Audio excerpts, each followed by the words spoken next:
Hello. Good evening sir. Good evening Anmol. Good. Anmol. Siddharth, good evening. Hello. Yes sir. हम कल class किए थे।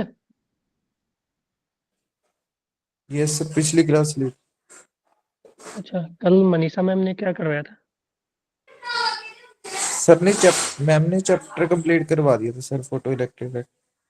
अच्छा, वो हो गया था मैटर वेव जो उस पीपीटी में था, वो हो गया था क्या? मैटर वेव भी हो गया था क्या? De Broglie wavelength. जी सर, वो हो गया था।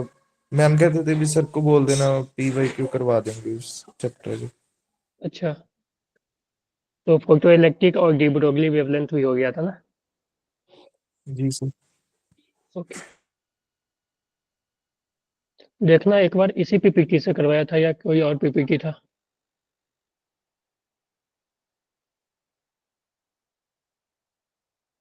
लो, एक मिनट में स्क्रीन शेयर कर रहा हूँ।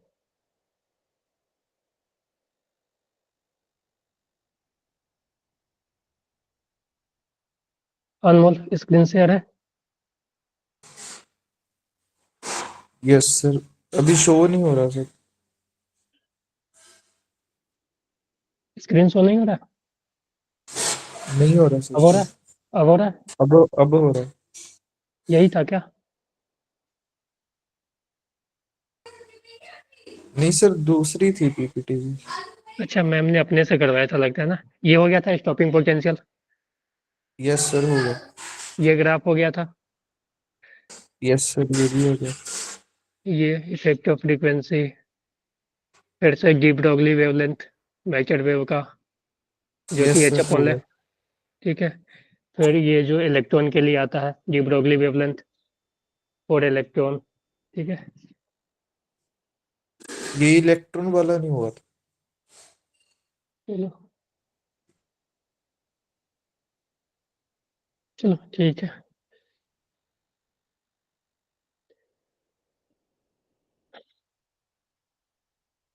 वेट कर लेते हैं 2-3 minute. Good evening okay sir. Sir. Good evening कॉलप्रेट।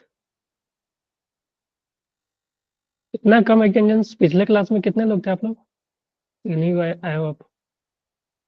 Sir B02 के तो कम ही स्टूडेंट्स थे, क्योंकि सभी 2-3 बैच होते हैं ना, जो केमिस्ट्री के लगता है हमारा क्लास, उसमें। अच्छा, केमिस्ट्री कंबाइन चल रहा है क्या? Yes sir. अच्छा, कौन सा ले रहे हैं केमिस्ट्री? अभी तो शायद पीयूष सर लीव पे है ना? राज सर ले रहे हैं सर। अच्छा, राज सर ले रहे हैं। कब होती है? सर 6-15 पे हुई थी आए तो। ओके।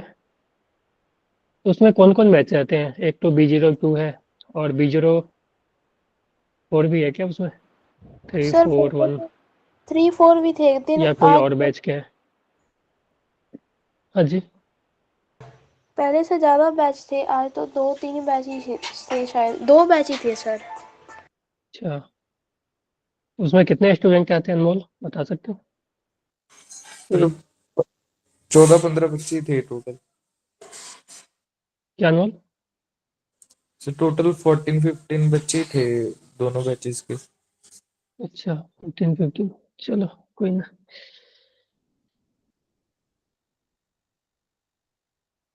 गुड इवनिंग चिराग।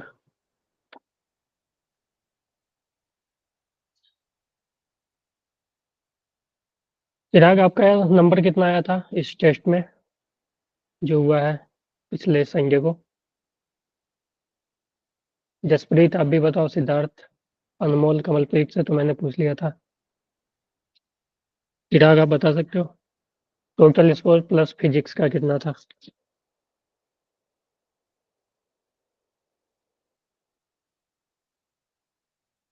फिर भी अप्रोक्स भी बता दो ना यार, देख लो एक बार। जसप्रीत।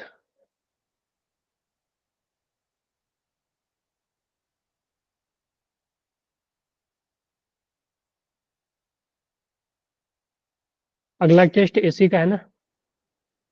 कल? Yes sir. Yes sir. ठीक है। तो एसी मैंने बहुत अच्छे से करवाया है, ठीक है ना, उसमें से अच्छा करना आप लोग, ठीक है। ओके अच्छे सर। से अच्छे से रिवीजन कर लो, छोटा चैप्टर है, ठीक है, छोटा चैप्टर है, ठीक है। और लिमिटेड क्वेश्चन ही है उसमें, कि लिमिटेड टॉपिक ही है, मतलब कॉन्सेप्ट है, ठीक है, उससे ही क्वेश्चन आएंगे, ठीक है। Yes sir. मुझे हाँ चिराग बता सकते हो?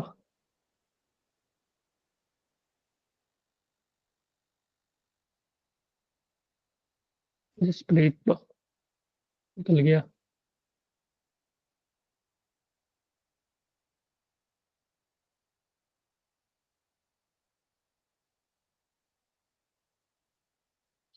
स्टार्ट करते हैं हम लोग 2 मिनट में।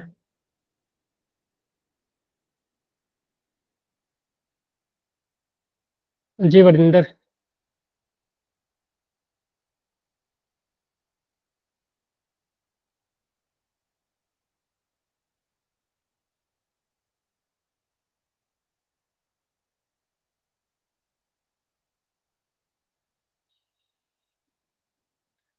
चलो,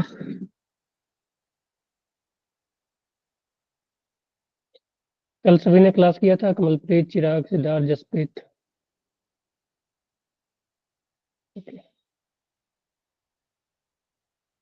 130 फिजिक्स में कितना था चिराग?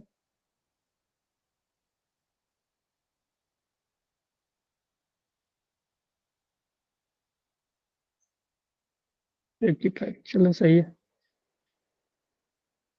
ठीक है, तो आप लोग ना थोड़ा मेहनत ज़्यादा करो अब, ठीक है, क्योंकि सिलेबस जो है स्पीड पकड़ लिया है थोड़ा, ठीक है, तो जल्दी जल्दी निकलेगा, तो उस हिसाब से मेहनत भी ज़्यादा करना पड़ेगा, ठीक है। क्वेश्चन प्रैक्टिस करना ही होगा, ऐसा नहीं कि टॉपिक निकलते जा रहा है, क्वेश्चन प्रैक्टिस नहीं कर रहे, ठीक है। तो क्वेश्चन प्रैक्टिस करो, ठीक है, जहाँ भी दिक्कत आए पूछ लिया करो यार, ठीक है, क्लास में। Okay, yes yes. Sir. Start करते हैं। तो जैसे कि मैम ने बताया होगा डी ब्रॉगली वेवलेंथ, ठीक है। तो जो डी ब्रॉगली वेवलेंथ होता है ना, तो हमने बोला था कि डी ब्रोगली ने ही हाइपोथेसिस दिया था कि जो लाइट होता है वो वेव भी होता है और पार्टिकल होता है। उन्होंने वहाँ पे 2 रिलेशन दिए थे, एक तो वेवलेंथ का दिया था कि जो वेवलेंथ होता है वो होता है एच अपॉन, या ऐसा मोमेंटम ऑफ द फोटोन होगा एच अपॉन लैम्डा, या हम वेवलेंथ को फिर यहाँ से लिख सकते हैं एच अपॉन पी, मोमेंटम। और मोमेंटम कुछ और नहीं, मास इंटू वेलोसिटी होता है, तो जो लैम्डा आ जाएगा वो H upon mass into velocity, और इसी को हम बोलते हैं डी ब्रोगली वेवलेंथ, ठीक है, क्लियर है। Yes sir. तो अगर हम मास इंटू वेलोसिटी को, अगर हम मोमेंटम को काइनेटिक एनर्जी के टर्म में लिखें, तो काइनेटिक एनर्जी जो होता है वो होता है हाफ एम वी स्क्वायर, ठीक है। अगर हम मास से मल्टीप्लाई और डिवाइड कर दें तो एम स्क्वायर वी स्क्वायर, ये हो जाएगा मोमेंटम का स्क्वायर, ठीक है। Yes sir. ठीक है, तो यहाँ से हम मोमेंटम को लिख सकते हैं √2 k × m, ठीक है, ये काइनेटिक एनर्जी के इक्वल है ना, ठीक है। तो P²/2m = k, तो हम लोग ये लिख सकते हैं, तो लैम्डा डी ब्रोगली जो हो जाएगा वो हो जाएगा h Planck constant upon √2 km, ठीक है। तो ये काइनेटिक एनर्जी के टर्म में आ गया अपना मोमेंटम, ठीक है। तो ये तो डी ब्रोगली वेवलेंथ हो गया in the terms of kinetic energy. अगर हम बात करें इलेक्ट्रॉन का, ठीक है, तो इलेक्ट्रॉन को अगर मान लो किसी भी पोटेंशियल में तुम रखे हो, ठीक है, पोटेंशियल भी है, वोल्ट में दिया हुआ है, तो इलेक्ट्रॉन का जो एनर्जी हो जाएगा, ठीक है, काइनेटिक एनर्जी या पोटेंशियल एनर्जी ही काइनेटिक में चेंज होगा, वो हो जाएगा ई इंटू भी, ठीक है, वो हो जाएगा ई इंटू भी। तो उसका जो डी ब्रोगली वेवलेंथ हो जाएगा वो आ जाएगा एच अपॉन √2 k, के जगह पोटेंशियल, ठीक है, और काइनेटिक, क्योंकि पोटेंशियल एनर्जी ही काइनेटिक में चेंज होगा, के जगह आ जाएगा ई इंटू भी अपॉन एम बाई एम, ठीक है, जो कि हमने लिखा था ना, lambda equal to H upon √2 km से, ठीक है। तो काइनेटिक एनर्जी जो इसका हो गया ई इंटू भी, charge on electron into potential, ठीक है।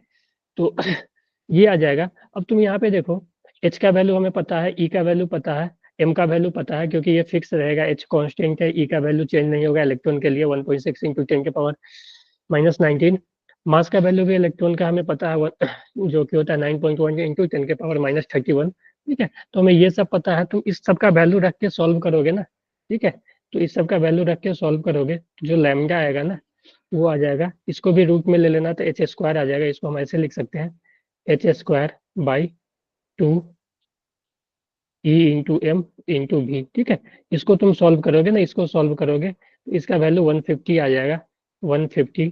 जब हम लैम्डा को एमस्टोन में निकालेंगे तो 150 बाई भी, ठीक है, भी को हमें पता नहीं है कि कुछ जो पोटेंशियल है वो अलग अलग हो सकता है इलेक्ट्रॉन के लिए, तो जो लैम्डा डी ब्रोगली हो जाएगा वो आ जाएगा 150 बाई भी का रूट, और ये जो इस वैल्यू पे पता करोगे तो ये जो लैम्डा आएगा वो एमस्टोन में आएगा, ठीक है, तो ये और ये भी को लेना है वोल्ट में, ठीक है, इसको वोल्ट में लोगे और इसको एम्स्टन में, तो ये फार्मूला हम लोग डायरेक्ट इलेक्ट्रॉन के लिए यूज कर सकते हैं। यहाँ पे de Broglie wavelength of gas molecule, तो गैस मॉलिक्यूल का देखो, गैस मॉलिक्यूल अगर कोई गैस मॉलिक्यूल है उसका के काइनेटिक सॉरी के यहाँ पे काइनेटिक एनर्जी नहीं, बोल्ट्जमैन कांस्टेंट है, इसका वैल्यू क्वेश्चन में दिया रहेगा, ठीक है, अगर कोई भी गैस मॉलिक्यूल है और उसका अगर गैस मॉलिक्यूल टी टेम्परेचर में रखा हुआ है तो उसका जो काइनेटिक एनर्जी होता है ये वो होता है 3/2 इंटू के इंटू टी, ये हमें पढ़ना है thermo kinetic theory of gas में, ठीक है, तो ये के इक्वल टू 3/2 इंटू के टी हो जाएगा, ठीक है, तो काइनेटिक एनर्जी ही रखो, तो लैम्डा जो हो जाएगा गैस मॉलिक्यूल का वो हो जाएगा एच अपॉन √2, ठीक है, देखो क्या होता है √2 के इंटू एम, ठीक है, √2 के इंटू एम, के जगह पे तुम ये रख दोगे 3/2 के टी, ठीक है, तो ये 2 से 2 कैंसिल हो गया, यहाँ पे थोड़ा सा गलत लिखा हुआ लगता है, एच अपॉन √3 इंटू के टी, ये होगा ना, यस और सर। मास भी आएगा ना, यहाँ पे √2 के एम होता है ना, लैम्डा बराबर एच अपॉन √2 के इंटू एम, ठीक है, तो के जगह तो ये आ गया, एक मास भी आएगा, ठीक है, यहाँ पे मास भी आएगा, तो 3m इंटू के टी, ठीक है, तो यहाँ पे 2 लिखा हुआ है, ये थोड़ा गलत है, ठीक है, तो यहाँ पे 3 आ जाएगा, ठीक है, यस सर। Yes sir.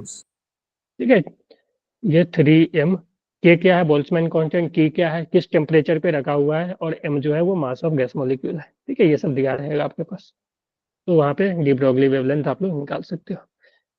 तो चलो ये था डी ब्रोगली वेवलेंथ, पहले हम इसी पे क्वेश्चन कर लेते हैं, उसके बाद फोटो इलेक्ट्रिक पे आएंगे, तो सर चलो क्या मतलब है क्या बोले बेटा, उसमें टी क्या है सर? टी टेम्परेचर है, ठीक है, टी जो है वो टेम्परेचर, एब्सोल्यूट टेम्परेचर, ठीक है, टी जो है टी टेम्परेचर ले लेते हैं, लिख देते हैं टेम्परेचर इन केल्विन, ठीक है, केल्विन में लेना है, अगर सेल्सियस में दिया रहेगा तो केल्विन में बदलने के लिए 273 प्लस डिग्री सेल्सियस, ठीक है, यस सर। तो ये चलो,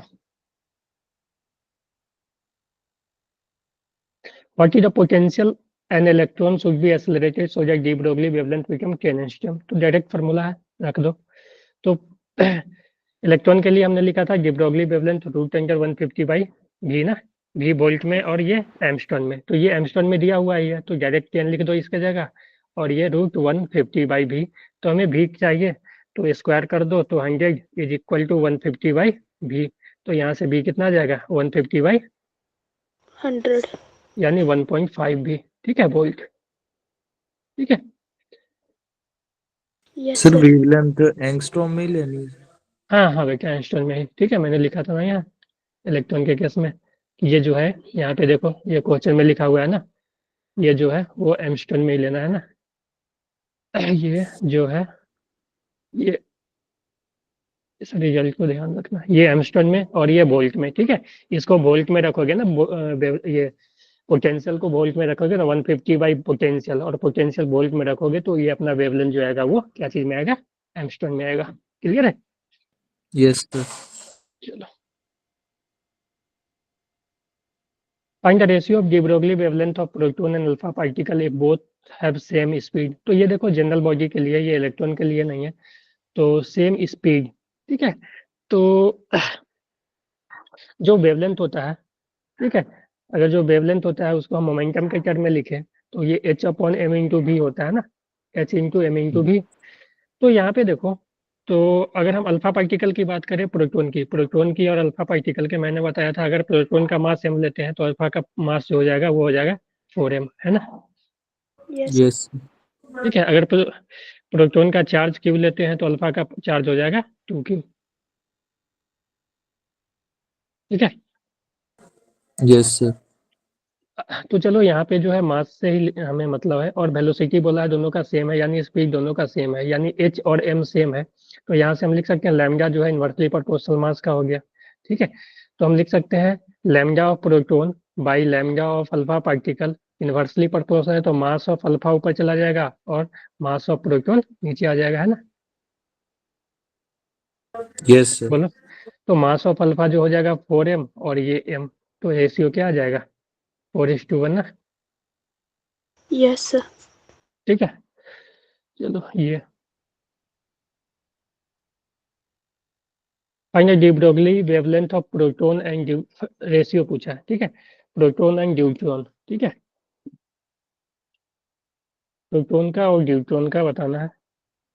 टू न्यूट्रॉन का रेशो भी वन मैंने न्यूट्रॉन का भी मैंने बताया था ना, कि अगर हम प्रोटॉन ले, ठीक है, और न्यूट्रॉन ले, ठीक है, तो न्यूट्रॉन कुछ और नहीं, हीलियम हाइड्रोजन का ही ये होता है ना, प्रोटॉन 1 1। ठीक है, तो प्रोटॉन का मास 1, ठीक है, मास ऊपर रहता है तो मास m, तो इसका मास हो जाएगा 2m, क्योंकि 2 है ना। चार्ज यस दोनों का सर सेम ही होगा, चार्ज दोनों का सेम ही होगा, प्रोटॉन और न्यूट्रॉन का। ठीक है, चार्ज दोनों का अगर ये क्यू तो ये क्यू, तो बोला है कि सेम काइनेटिक एनर्जी सेम है इस बार। ठीक है, तो हमें काइनेटिक एनर्जी वाला फार्मूला लगाना पड़ेगा। तो वेवलेंथ जो होता है वो होता है h/√2k/m। तो इसमें काइनेटिक सेम है, h भी कांस्टेंट है, 2 कांस्टेंट है, तो जो लैम्डा हो जाएगा वो इन्वर्सली प्रोपोर्शनल √m का, है ना। बोलो, यस सर यस सर ठीक है, तो lambda of proton upon lambda of neutron की बात करें तो ये हो जाएगा root under mass of neutron upon mass of proton, है ना। रिवर्स हो जाएगा ना उल्टा, क्योंकि इन्वर्सली प्रोपोर्शनल है। तो root under mass of neutron, ये न्यूट्रॉन है 2m बाई m, तो √2 ठीक है। तो गिब्रोगली से क्वेश्चन आते हैं ना, इजी इजी क्वेश्चन ही आते हैं, ये देख लो आप,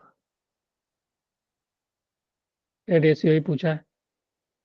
हाँ, ये सेम पोटेंशियल वाला ही भी है। ठीक है, तो पोटेंशियल के टर्म में भी हम लोग लिख सकते हैं। तो देखो, मैम ने शायद बताया होगा, वो यहीं पे आया होगा इसी केस में। ठीक है, डी ब्रोगली वेवलेंथ के केस में यहाँ पे, कि हम काइनेटिक एनर्जी को, हमने जैसे वहां पे लिखा था ना इलेक्ट्रॉन के कारण, कि अगर भी पोटेंशियल में है तो E/V हो जाएगा, तो उसी तरह अगर कोई चार्ज, ठीक है, भी पोटेंशियल में है तो उसका काइनेटिक एनर्जी Q/V हो जाएगा। ठीक है, भी यहाँ पे पोटेंशियल है, तो यहाँ से जो लैम्डा हो जाएगा वो हो जाएगा डी ब्रोगली वेवलेंथ, वो हो जाएगा h/रूट के जगह Q/V लिख देखो तो 2Q/V/m। तो ये हम कब लगाएंगे, जब हमें पोटेंशियल दिया हो और चार्ज पता हो। ठीक है, ये लगाएंगे काइनेटिक एनर्जी के टर्म में, ये जो है मोमेंटम के टर्म में है, जब हमें वेलोसिटी मास पता हो। ठीक है, ये हो गया काइनेटिक एनर्जी। ठीक है, इसमें मोमेंटम के टर्म में है, ये काइनेटिक एनर्जी के टर्म में है, और ये पोटेंशियल डिफरेंस के टर्म में है। ठीक है, कि कोई चार्ज किसी पोटेंशियल डिफरेंस में रखा हुआ है, तो जो लास्ट क्वेश्चन है उसमें ये कॉन्सेप्ट लगेगा, है ना। यस सर चलो कैलकुलेट करो।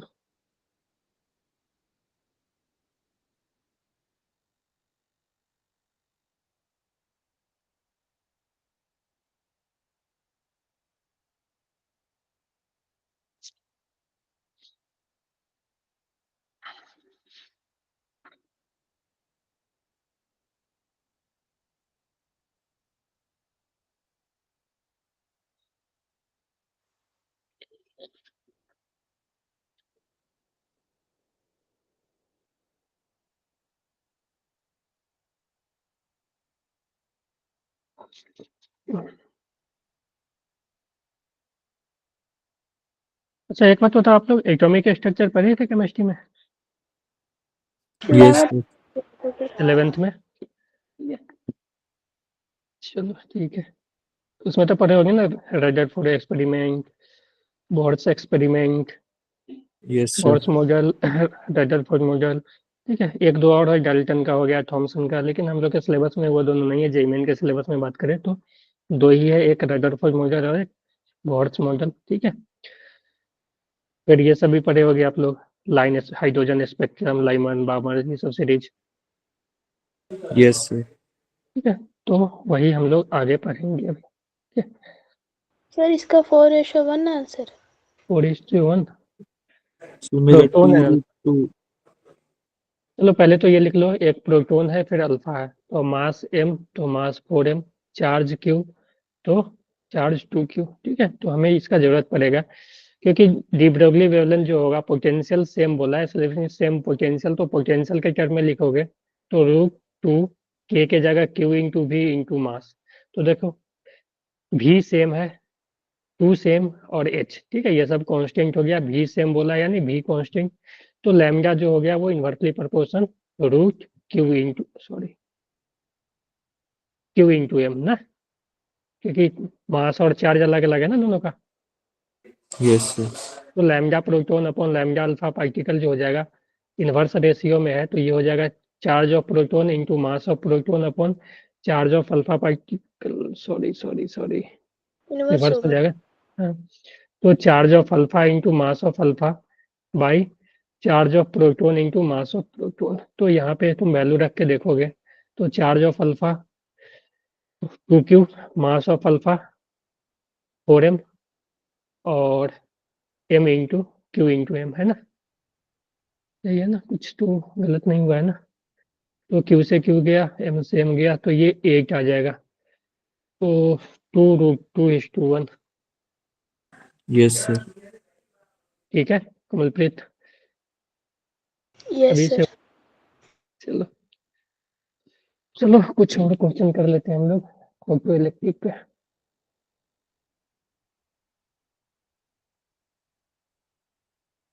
ये सब समझ आ गया था ना, स्टॉपिंग पोटेंशियल, फ्रीक्वेंसी चेंज करेंगे तो क्या बदलेगा। जैसे कि मैं पूछ रहा हूँ इंटेंसिटी चेंज होने से क्या बदलता है बताओ। करंट चेंज बढ़ेगा सर। चेंज होगा, ठीक है। इंटेंसिटी बढ़ेगा तो इंटेंसिटी का मतलब होता है नंबर ऑफ फोटोन कितना गिरा, ठीक है। अगर नंबर ऑफ फोटोन ज्यादा गिरेगा मान लो, ठीक है, तो नंबर ऑफ फोटोन ज्यादा गिरेगा तो पॉसिबिलिटी है कि नंबर ऑफ इलेक्ट्रॉन ज्यादा इजेक्ट हो गए, और जैसे ही जितना ज्यादा नंबर ऑफ इलेक्ट्रॉन इजेक्ट होगा उतना ज्यादा फोटो करंट आएगा, है ना। Yes sir. Yes sir. Frequency change करने से क्या करंट बढ़ता है? No no sir. नहीं। फ्रीक्वेंसी चेंज करने से क्या मैक्सिमम काइनेटिक एनर्जी बढ़ता है? Yes sir. Yes, ठीक है। जितना ज्यादा फ्रीक्वेंसी देंगे उतना ज्यादा एनर्जी जाएगा, ठीक है। उतना ज्यादा एनर्जी जाएगा तो एनर्जी निकलने के लिए तो वर्क फंक्शन ही चाहिए ना, तो वर्क फंक्शन इतना तो वो निकलने के लिए ले लेगा, और जो बचा रहेगा वो काइनेटिक एनर्जी बढ़ाने के लिए लेगा, ठीक है। क्योंकि के मैक्स जो होता है, अगर हम यहाँ थोड़ा लिखे, ठीक है, जो के मैक्स होता है, ठीक है, वो होता है E-5, ठीक है। अगर मान लो हम ई बढ़ा रहे हैं, ठीक है, ई बढ़ा रहे हैं तो के मैक्स बढ़ेगा, फाई तो कांस्टेंट ही रहेगा ना, जो किसी मेटल का जो वर्क फंक्शन है वो तो चेंज नहीं होगा ना, तो फाई कांस्टेंट रहेगा। अगर हम ई बढ़ा रहे हैं तो के मैक्स बढ़ेगा, और के मैक्स बढ़ने से स्टॉपिंग पोटेंशियल भी बढ़ाना पड़ेगा ना, ठीक है। कि यस सर। मान लो यहाँ से इलेक्ट्रॉन ज्यादा निकला, ठीक है, इसके पास एनर्जी ज्यादा है, ठीक है, तो रिवर्स में हमें उतना ज्यादा पोटेंशियल लगाना पड़ेगा ना ताकि ये यहाँ पे नहीं पहुंच पाए।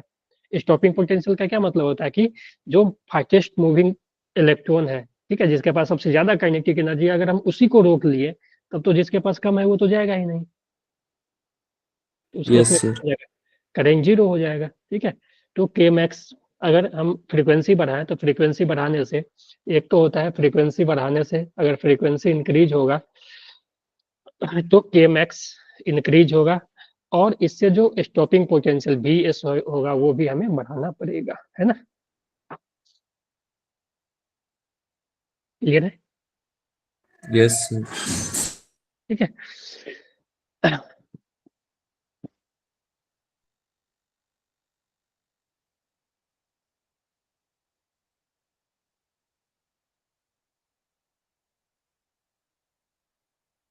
मैं कल के लिए बनाया था लेकिन अचानक मुझे क्लास नहीं, मैं नहीं ले पाया, ठीक है। तो ये तो हो गया स्टॉपिंग पोटेंशियल का। क्या फ्रीक्वेंसी बढ़ाने से करंट, हाँ ये तो मैं पूछ लिया, फ्रीक्वेंसी बढ़ाने से करंट पे तो कोई असर नहीं होता, ठीक है। ठीक है चलो, आप लोगों को तो पता हो ही गया ये।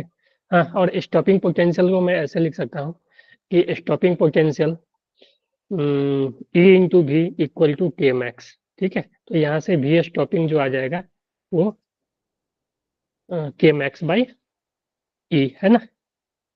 Yes sir. तो एक तो ये आ गया। देखो हम ऐसे भी लिख सकते हैं E energy equal to 5 plus K max, या ऐसा लिख देते हैं kinetic energy is equal to E minus 5। ठीक है, तो हम अगर काइनेटिक एनर्जी को स्टॉपिंग पोटेंशियल के टर्म में लिखें तो ई वी एस, ठीक है, स्टॉपिंग इक्वल टू, और इसको हम एच इंटू म्यू लिखते हैं। ठीक है, माइनस 5। तो यहाँ से जो वी एस जो आ जाएगा वो आ जाएगा एच म्यू अपॉन ई। ठीक है, -5 इंटू ई। तो हम इसको ऐसे लिखते हैं V S equal to H by E, ये तो कांस्टेंट रहेगा। ठीक है, एच और ई जो है इलेक्ट्रॉन का चार्ज, इंटू म्यू ये फ्रीक्वेंसी है, -5/e। 5/e भी अगर कोई मेटल है तो उसके लिए कांस्टेंट रहेगा। तो यहाँ से अगर हम देखिए y इक्वल टू ये कांस्टेंट m, और ये वेरी करेगा अगर फ्रीक्वेंसी। ठीक है, और हम फ्रीक्वेंसी को वेरी करा रहे हैं तो उससे जो स्टॉपिंग पोटेंशियल कैसे रिलेटेड है वो लिख रहा हूँ, -c। तो y equal to M X minus C. ठीक है, तो हम ग्राफ बनाए इसका, तो y equal to M X minus C का ग्राफ जो है वो, अगर हम फ्रीक्वेंसी वर्सेस स्टॉपिंग पोटेंशियल, अगर हम ऊपर में वी एस रखें और इधर फ्रीक्वेंसी रखें तो ग्राफ जो है वो कुछ इस तरह का बनेगा। स्लोप जो है इसका, स्लोप वाई मैक्स एम जो है स्लोप होगा। ठीक है, एम का वैल्यू एच बाई ई होगा। ठीक है, और जो ये नेगेटिव वाई इंटरसेप्ट है ना वो होगा सी। ठीक है, ये होगा 5/e, है ना। तो यस सर।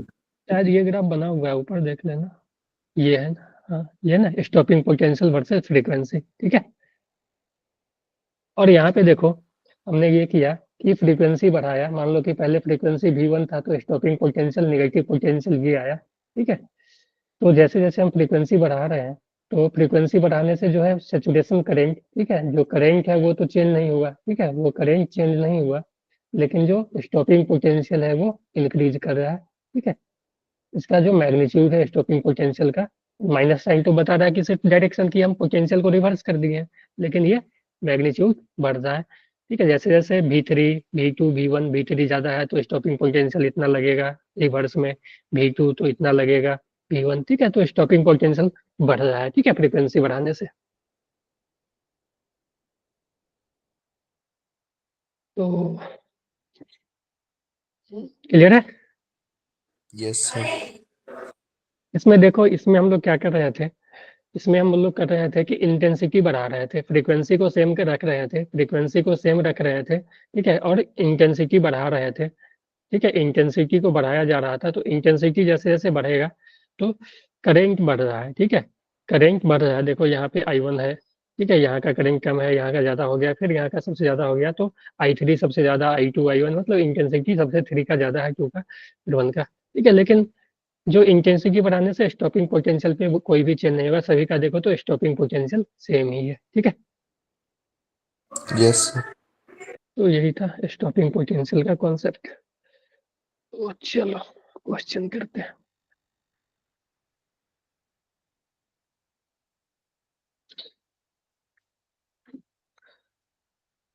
हाँ, और यहाँ पे जो था ना, हमसे वेलोसिटी पूछा है, तो वेलोसिटी के लिए तुम के मैक्स निकाल लो, के मैक्स हो जाएगा half into M into B square. ठीक है, काइनेटिक एनर्जी निकाल लोगे तो वेलोसिटी निकालने के लिए हाफ एम बी स्क्वायर कर लेंगे।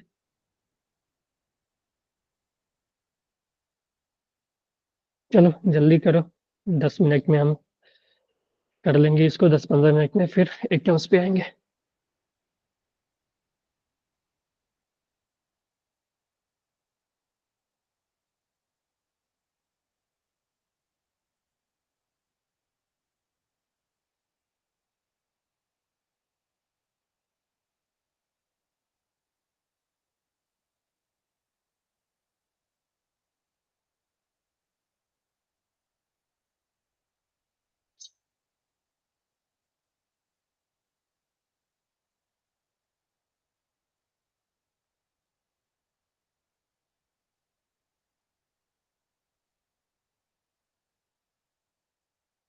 कितने लोग पढ़ जाएंगे अभी? देखकर बताना आप लोग कोई।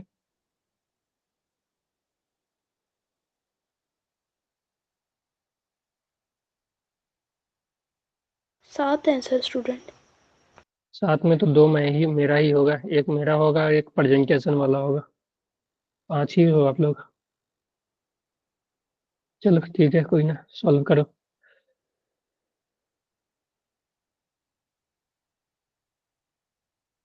जी मैंने ये भी बताया था ना डायरेक्ट की एनर्जी निकालने के जगह वेवलेंथ मालूम है तो एनर्जी हो जाएगा 4300 बाई लैम्डा। ठीक है, कब ये लेंगे? लैम्डा जब एमस्टोन में हो। ठीक है, अगर नैनोमीटर में दिया हो तो 430 अपॉन लैम्डा इन नैनोमीटर। ठीक है,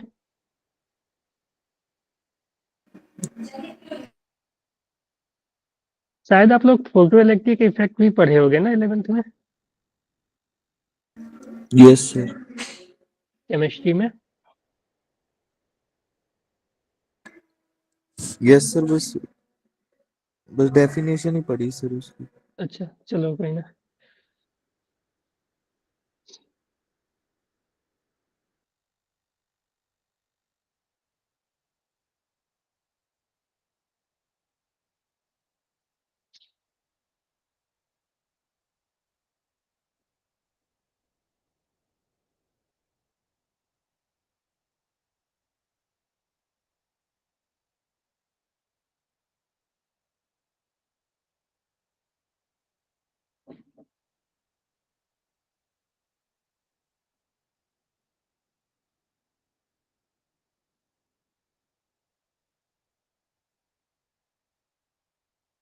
चलो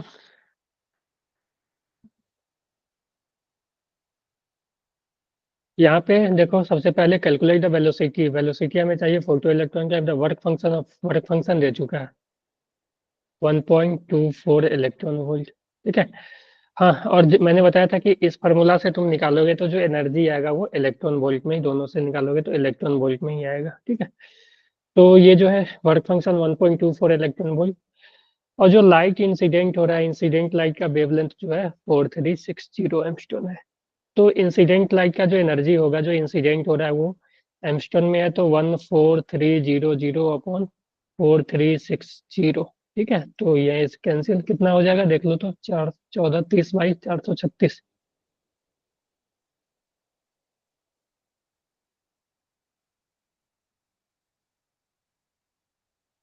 कितना आया? देख रहे हैं। 3.27 के करीब आ रहा है। वो एक ले लेते हैं। ठीक है, यस सर। ठीक है, 28 इलेक्ट्रॉन वोल्ट। ठीक है, तो ये एनर्जी इतना इंसिडेंट हुआ, वर्क फंक्शन इतना इतना दिए, इतना तो ये ले लिया वर्क फंक्शन को ओवरकम करने में। तो जितना बचा अब वो काइनेटिक एनर्जी में जाएगा। तो ई जो आ जाएगा काइनेटिक एनर्जी, वो आ जाएगा E-5, है ना? यही ना आइंस्टीन का लॉ, इक्वेशन। यस तो सर। ई 3.28 माइनस 1.24, तो ये आ जाएगा 2.04 इलेक्ट्रॉन वोल्ट। ठीक है, तो काइनेटिक का एनर्जी आ गया 2.04, लेकिन हमें काइनेटिक नहीं चाहिए। दो चीज पूछा है इसमें तो, एक तो पूछा है कि वर्क फंक्शन, ये सॉरी वेलोसिटी क्या होगा। मैं एक स्लाइड ऐड कर लेता हूँ यार।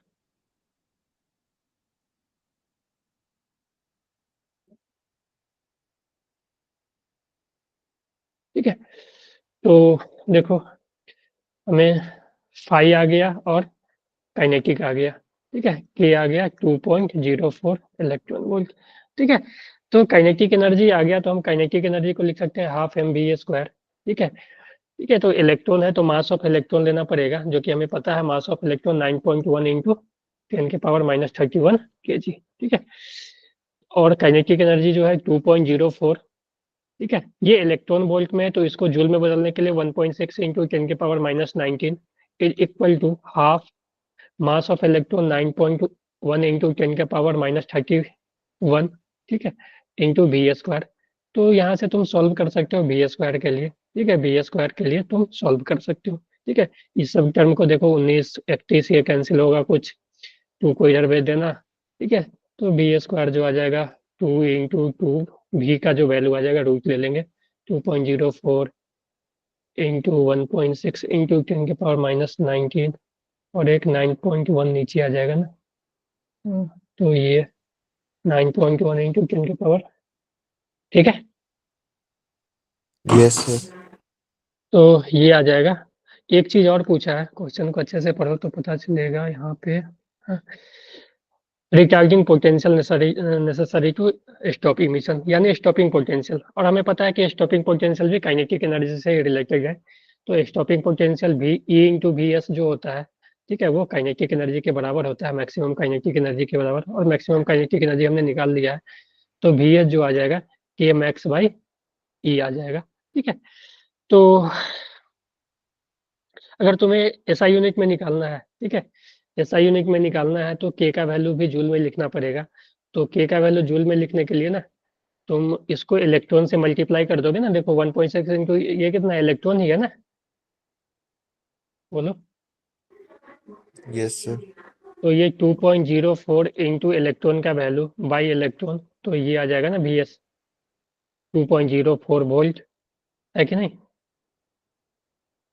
बोलो। Yes sir. ठीक है। तो यूनिट वगैरह का ध्यान देना यहाँ पे, ठीक है। तो ये आ जाएगा, चलो। सर वहाँ पर 14300 फिक्स वैल्यू होती है पिछली स्लाइड में। क्या बोल रहे बेटा? सर 14300 वाली जो वैल्यू है। हाँ, ये कहीं कहीं ना अलग अलग भी लिखा रहेगा, ठीक है। तो हम लोग सिंपली ले लेते हैं 14300, ठीक है। थोड़ा बहुत वेरिएशन होगा वो चलेगा, ऑप्शन में पता चल जाएगा, ठीक है। Okay sir. ठीक है, यही होगा, क्या होगा 3.28 ना आके 3.29 आ जाएगा, ठीक है। Yes sir. ठीक है।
आप लोग सॉल्व करो, मैं भी सॉल्व कर रहा हूँ इधर, ठीक है। इधर नहीं देखना आप लोग।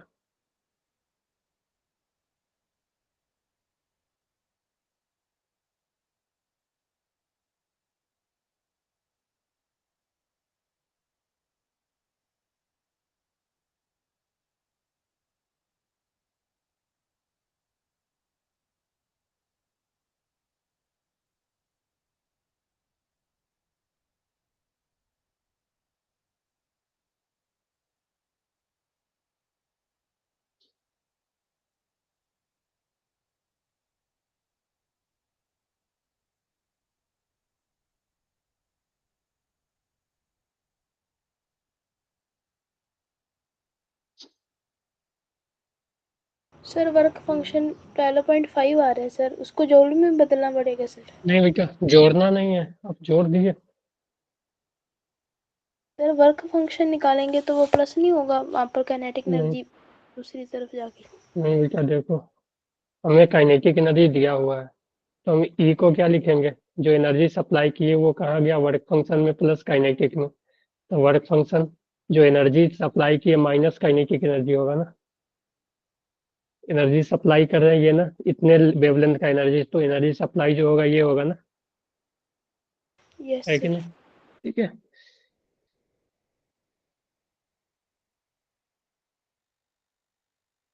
Determine the work function, the threshold wavelength of metal and stopping potential. Required step, चलो ठीक है, कैलकुलेट करो आप लोग।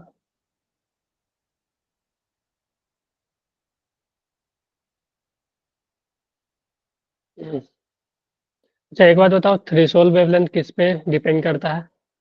वर्क फंक्शन पे ना। Yes yes sir. सर। ठीक है, हम ऐसे लिख सकते हैं, जो वर्क फंक्शन के लिए एनर्जी चाहिए वो energy H C by lambda threshold. ठीक है, तो यहाँ से लैम्डा थ्रेशोल्ड जो हो जाएगा वो एच सी बाई 5 हो जाएगा ना। ठीक है, वैल्यू रख देना, एच का वैल्यू पता है, सी का वैल्यू पता है, फाई का वैल्यू। ठीक है, फाई का वैल्यू रख देना।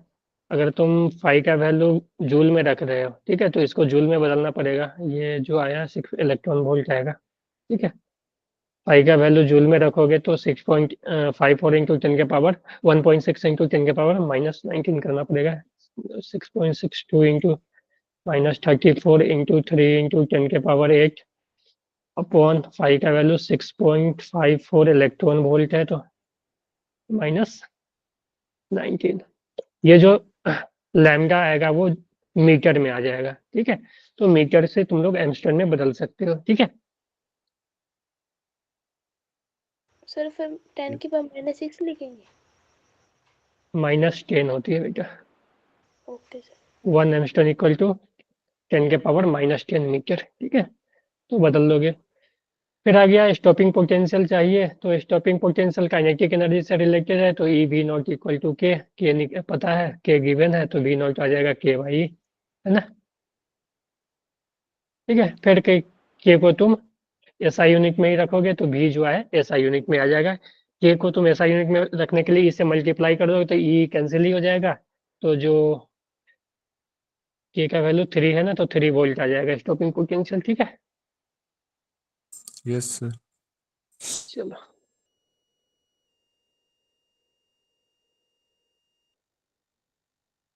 ये सब ट्राई कर लेना आप लोग, इतना सेम ही क्वेश्चन लग रहा है, एक ही तरह का बार बार क्वेश्चन आ रहा है। ठीक है, होमवर्क कर लेना। ठीक है, यस सर। Yes sir. ठीक है, एक ही चीज बार बार पूछ रहा है इसमें। और क्वेश्चन नहीं होगा तो अच्छे से क्वेश्चन मैं ले आऊंगा। ठीक है, करवा दूंगा और क्वेश्चन। तो डी ब्रॉगली वेवलेंथ पे तो इजी क्वेश्चन ही आते हैं, बस यही सब आएगा, रेशियो वगैरह या ठीक है कैलकुलेट करने का, क्योंकि इसमें कुछ है नहीं। ठीक है, 2-3 फार्मूला है। ठीक है क्या, एक फार्मूला है, एक ही फार्मूला को अलग अलग तरीके से। ठीक है, जो फार्मूला था एच अपॉन मोमेंटम, मोमेंटम को कभी काइनेटिक एनर्जी के टर्म में लिख दिया, कभी पोटेंशियल डिफरेंस के टर्म में। ठीक है, इलेक्ट्रॉन के लिए एक अलग बन गया। ठीक है, क्योंकि इलेक्ट्रॉन का मास वगैरह पता है, तो हम लोग रख के एक अलग फार्मूला बना दिए। ठीक है, यस सर। चलो एटॉमिक मॉडल। तो एटॉमिक मॉडल में सबसे पहले आता है रदरफोर्ड एटॉमिक मॉडल। ठीक है, आप लोग स्कूल वगैरह में पढ़े होंगे, या ठीक है एनसीईआरटी में इसको अच्छे से रीडिंग देना आप लोग एक बार। ठीक है, तो हम लोग थोड़ा सा चर्चा कर लेते हैं। तो रदरफोर्ड ने एक एक्सपेरिमेंट किया था गोल्ड फॉइल पे। ठीक है, उन्होंने गोल्ड फॉइल लिया, एक अल्फा पार्टिकल को यहाँ से बम्बार्ड किया गया। ठीक है, बहुत सारे अल्फा पार्टिकल गोल्ड फॉइल पे। ठीक है, तो यहाँ से देखा गया कि अल्फा पार्टिकल क्या हो रहा है, कुछ अल्फा पार्टिकल जा रहा है और डिफ्लेक्ट हो रहा है। ठीक है, कुछ अल्फा पार्टिकल जो है डिफ्लेक्शन वो 180 डिग्री पे हो जा रहा है, कि जैसे जा रहा है वो कुछ, ठीक है, सेम रिवर्स बैक हो जा रहा है। ठीक है, सेम पाथ पे। ठीक है, कुछ अलग अलग एंगल पे डिफ्लेक्ट हुआ। ठीक है, सभी तरह का एंगल वहां पे देखा गया, कुछ डिफ्लेक्ट भी नहीं हुआ। ठीक है, कुछ सीधा निकल गया। तो इस सब चीजों से उन्होंने कंक्लूजन निकाला कि जो एटम होता है, ठीक है, जो एटम होता है, तो एटम के अंदर का वो जो होता है मैक्सिमम ना, मैक्सिमम डिफ्लेक्ट नहीं किया। ठीक है, तो उन्होंने ये कंक्लूजन निकालना कि एटम के अंदर जो मैक्सिमम स्पेस है वो खाली है। ठीक है, मैक्सिमम स्पेस खाली है। और फिर इन्होंने बोला कि एटम के अंदर, ठीक है, जो पॉजिटिव चार्ज है वो एक न्यूक्लियस के अंदर है। ठीक है, जहाँ से कि जो इलेक्ट्रॉन है वो जो अल्फा पार्टिकल, क्योंकि अल्फा पार्टिकल जो है वो पॉजिटिव चार्ज है। ठीक है, अल्फा पार्टिकल पॉजिटिव चार्ज है, तो यहाँ से पॉजिटिव जाएगा। ठीक है, तो अगर जो 180 पे डिफ्लेक्ट हुआ तो पॉजिटिव आया, वो डिफ्लेक्ट हुआ क्यों, क्योंकि ये भी पॉजिटिव है। ठीक है, मान लो कि जेड इंटू ई, ठीक है, जो न्यूक्लियस के अंदर पॉजिटिव चार्ज है, और पॉजिटिव चार्ज आ रहा है तो उसको रिपेल करेगा। तो ये क्या हो गया, 180 पे बैक हो गया, है ना, 180 डिग्री पे डिफ्लेक्ट हो गया। तो फिर इन्होंने क्या किया कि कि पॉजिटिव चार्ज जो है वो एक छोटे से एरिया में कंसंट्रेटेड है, छोटे से वॉल्यूम में कंसंट्रेटेड है, उसको उन्होंने क्या बोल दिया, न्यूक्लियस। ठीक है,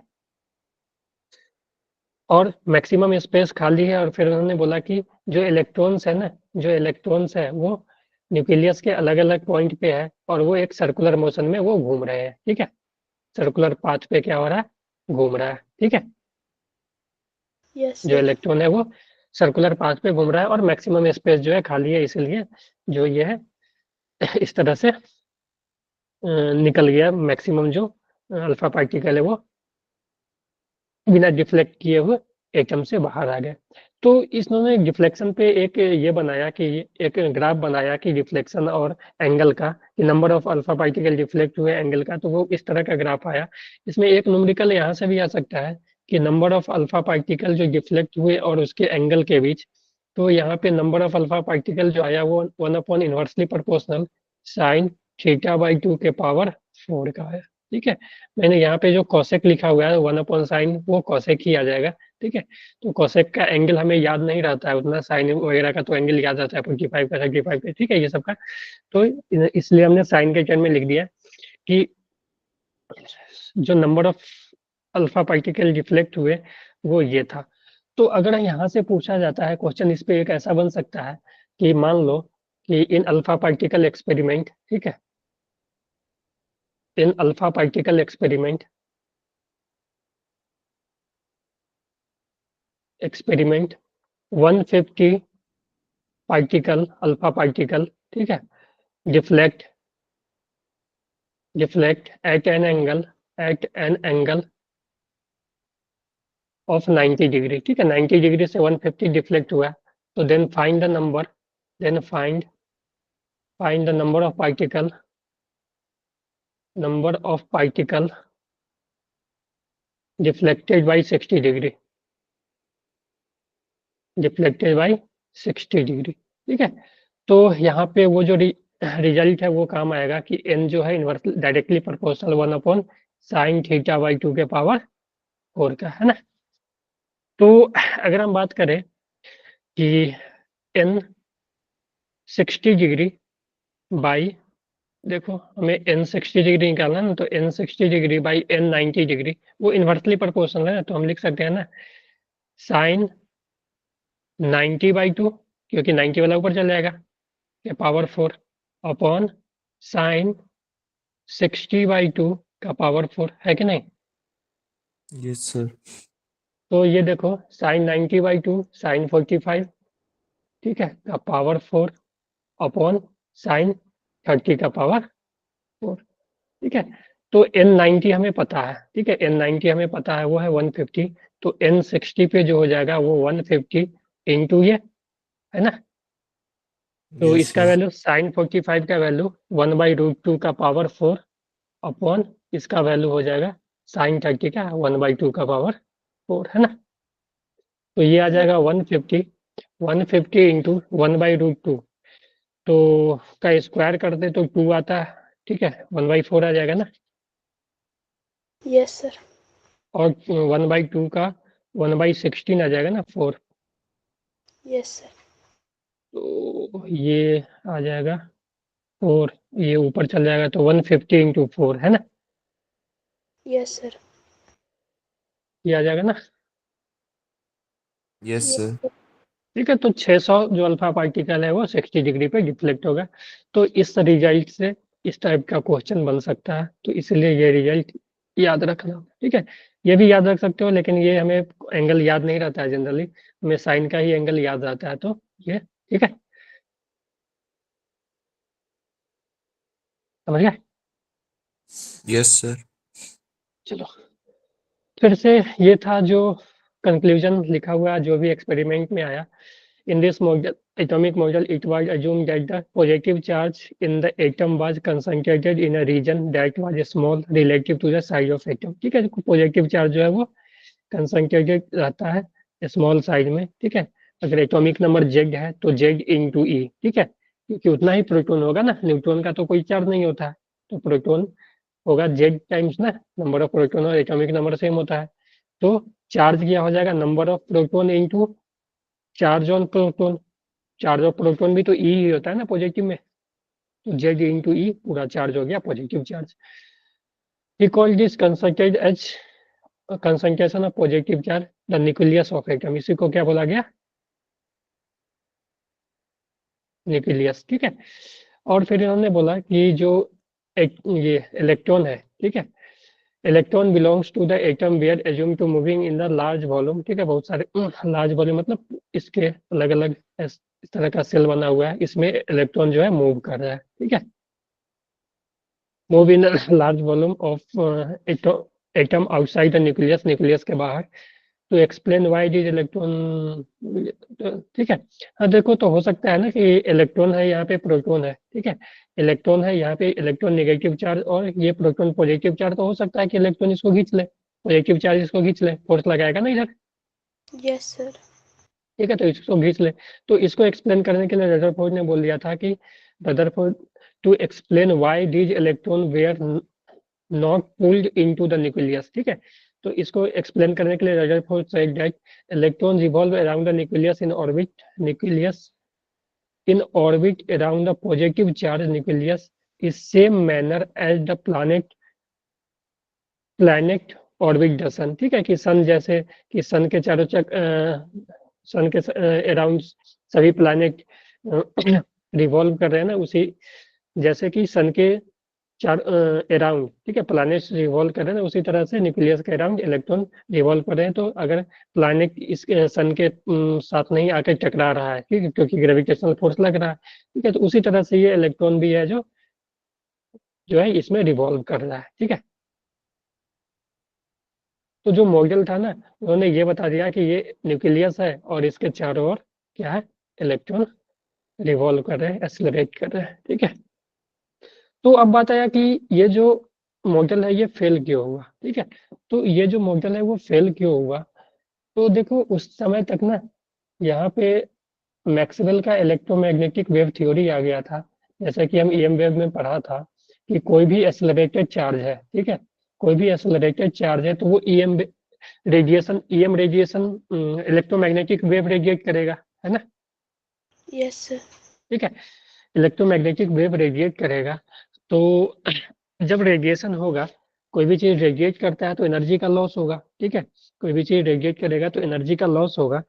तो उस समय तक ईएम वेव, जो मैक्सवेल का ईएम वेव थ्योरी आ चुका था, तो अगर ये रेडिएट कर रहा है, इलेक्ट्रॉन मूव कर रहा है, यानी इलेक्ट्रॉन एक्सेलरेटेड है। ठीक है, कोई भी चीज सर्कुलर मोशन में तभी मूव करेगा जब उसके पास एक एक्सेलरेशन होगा, सेंट्रीपिटल एक्सेलरेशन। ठीक है, तो एक्सेलरेट कर रहा है, ठीक है, तो उसके पास क्या है, वो ईएम वेव रेडिएट करेगा। और अगर वो कोई भी चार्ज ईएम वेव रेडिएट करेगा, मान लो कि ये है, ठीक है, ये न्यूक्लियस है, ठीक है, न्यूक्लियस के अराउंड ये इलेक्ट्रॉन रिवॉल्व कर रहा है। ठीक है, तो जैसे जैसे ये जाएगा, ठीक है, जैसे जैसे रिवॉल्व करेगा तो क्या होगा, ये एनर्जी का लॉस करेगा, ईएम वेव रेडिएट कर रहा है तो एनर्जी का लॉस होगा। ठीक है, और एनर्जी लॉस होते होते ये क्या होगा, ये न्यूक्लियस के पास पहुंचते जाएगा और कुछ ही टाइम में क्या होगा, ये न्यूक्लियस के अंदर चला जाएगा, है ना, क्योंकि एनर्जी यस जैसे सर। जैसे लॉस होगा, ठीक है, तो ये इसके पास जाते जाएगा। ठीक है, तो और फिर क्या होगा, ये इसके अंदर ही चला जाएगा। तो ये इन्होंने ये बात नहीं समझा पाया था कि ऐसा क्यों नहीं हो रहा है। ठीक है, इलेक्ट्रॉन तो उसी ऑर्बिट में मूव कर रहा है, ठीक है, ये क्यों नहीं इसके पास चला जा रहा है जब रेडिएट कर रहा है एनर्जी, ठीक है, एनर्जी का इसका लॉस हो रहा है तो इसके तो अंदर जा रहा है। तो इन्होंने ये एक्सप्लेन नहीं कर पाया था, इसीलिए ये मॉडल जो है वो फेल हो गया था। ठीक है, यस सर। और कुछ था इसमें नहीं। सर दोबारा से बताना सर, नेटवर्क इशू आ गया था। अभी क्या मैं बोल रहा हूँ ना, कि कोई भी चीज अगर एक्सेलरेट कर रहा है, ठीक है, इन्होंने क्या बोला था कि इलेक्ट्रॉन जो है वो सर्कुलर मोशन में मूव कर रहा है, तो सर्कुलर मोशन का मूव करने का मतलब कि उसके पास एक्सेलरेशन होगा। ठीक है, और जब इलेक्ट्रॉन एक्सेलरेट कर रहा है तो कोई भी चीज, मैक्सवेल ने बोला था, मैक्सवेल ईएम वेव थ्योरी उस समय तक आ चुका था, उसमें लिखा गया था कि कोई भी चीज अगर एक्सेलरेट कर रहा है, ठीक है, कोई चार्ज पार्टिकल एक्सेलरेट कर रहा है, जैसे हम ईएम वेव में पढ़े थे ना कि ईएम वेव कब आता है, कोई चार्ज जब एक्सेलरेटेड हो तो, ठीक है, तो अगर यहाँ पे इलेक्ट्रॉन एक्सेलरेट कर रहा है तो वो रेडिएशन निकाल रहा होगा। ठीक है, रेडिएशन इमिट कर रहा होगा, तो जब वो रेडिएट कर रहा है, रेडिएशन इमिट हो रहा है, तो कंटिन्यूअसली क्या होगा, उसका एनर्जी लॉस होगा। और एनर्जी लॉस होने के कारण क्या होगा, कि ये तो एक फिक्स ऑर्बिट में घूम ही नहीं पाएगा, जैसे जैसे एनर्जी लॉस होगा वो लोअर ऑर्बिट में जाते जाएगा, कुछ देर बाद क्या होगा, वो न्यूक्लियस के अंदर चला जाएगा। Yes sir. ठीक है, तो इसी चीज को उन्होंने एक्सप्लेन नहीं कर पाया, लेकिन ऐसा होता नहीं है कि इलेक्ट्रॉन न्यूक्लियस के अंदर नहीं जाता है, तो इसी चीज को उन्होंने एक्सप्लेन नहीं किया था। ठीक है, ओके सर। तो इस पे जो है ना रदरफोर्ड पे दूसरा जो क्वेश्चन बनता है वो बनता है क्लोजेस्ट अप्रोच वाला। ठीक है, जो उन्होंने एक्सपेरिमेंट किया था उस एक्सपेरिमेंट से उन्होंने क्लोजेस्ट अप्रोच का क्वेश्चन बनता है। डिस्टेंस ऑफ, वो कम चांस है बहुत आने का, फिर भी मैं करवा दे रहा हूँ। डिस्टेंस ऑफ क्लोजेस्ट,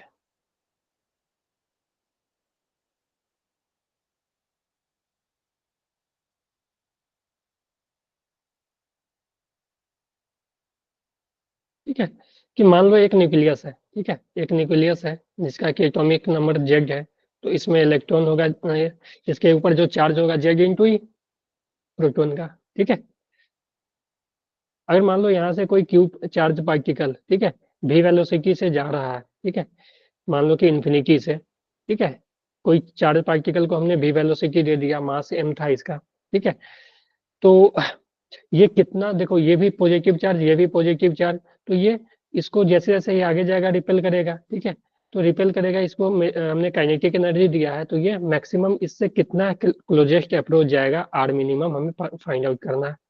तो यहाँ पे देखो हम लोग एनर्जी कंजर्वेशन का हेल्प लेते हैं कि यहाँ पे इन्फिनिटी पे हम लोग मानते हैं कि इसका पोटेंशियल जीरो होगा। ठीक है, तो energy conservation, total energy initial, ठीक है, is equal to total energy final. ठीक है, तो टोटल एनर्जी में काइनेटिक प्लस पोटेंशियल इनिशियल, ठीक है, is equal to kinetic plus potential final. ठीक है, तो अगर हम बात करें इनिशियल एनर्जी का, ठीक है, तो इनिशियली देखो हमने इन्फिनिटी से लिया है।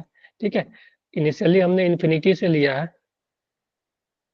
ठीक है, इनिशियली हमने इन्फिनिटी से लिया है, तो यू इनिशियल जो होगा वो जीरो, यानी हम लार्ज डिस्टेंस मान रहे हैं, तो पोटेंशियल होता है के क्यू बाई आर। ठीक है, तो ये के क्यू बाई आर जीरो। ठीक है, आर का इन्फिनिटी हो जाएगा तो पोटेंशियल जीरो। काइनेटिक इनिशियल जो हो जाएगा, हमने इसको भी वेलोसिटी दिया है, इसका मास एम है, तो हाफ एम वी स्क्वायर। ठीक है, जब ये यहाँ पे पहुंच जाएगा तो अब तो फाइनल पोटेंशियल एनर्जी आ जाएगा, और पोटेंशियल एनर्जी होता है के Q1 Q2 बाई आर। ठीक है, तो आर तो मिनिमम आ गया, तो के Q1 Q और इसका charge Z into E upon R minimum. ठीक है, फाइनली जब यहाँ पे आएगा और इसको रिटर्न होना है, तो फाइनली वेलोसिटी जीरो हो जाएगा, रुकेगा तब इधर जाएगा, तो हमें यहाँ से लेकर यहाँ तक एनर्जी कंजर्व करना है, तो वी फाइनल जो हो जाएगा, ये यू फाइनल है ना, और के फाइनल जीरो। ठीक है, तो यहाँ से हम लोग कैलकुलेट कर सकते हैं आर मिनिमम। ठीक है, तो K initial plus U initial equal to K final plus U final. K initial half M V square, ठीक है, U initial zero equal to K final zero, और के इनिशियल के Q1 Q2 by are square. ठीक है, तो के Q1 Q था और Q2 जेडी था बाई आर मिनिमम। तो यहाँ से हम लोग आर मिनिमम निकाल सकते हैं। ठीक है, यस सर। अब यहाँ पे तुम ऐसा भी कर सकते हो कि कभी कभी क्या करेगा, यहाँ पे वेलोसिटी ना देके यहाँ पे एनर्जी ही दे देगा। ठीक है, कि डायरेक्ट एनर्जी ही दे देगा, तो यहाँ का एनर्जी, ठीक है, initial energy is equal to K Q Z E by R minimum. ठीक है, क्लियर है? Yes yes. Sir.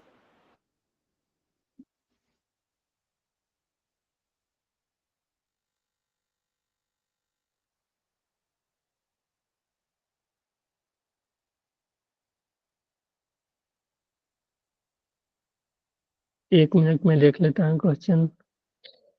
What is distance of closest approach in the nucleus of moving.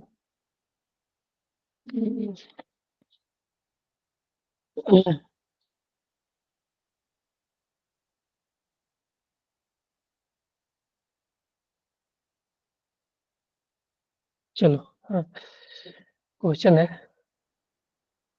What is the distance of closest approach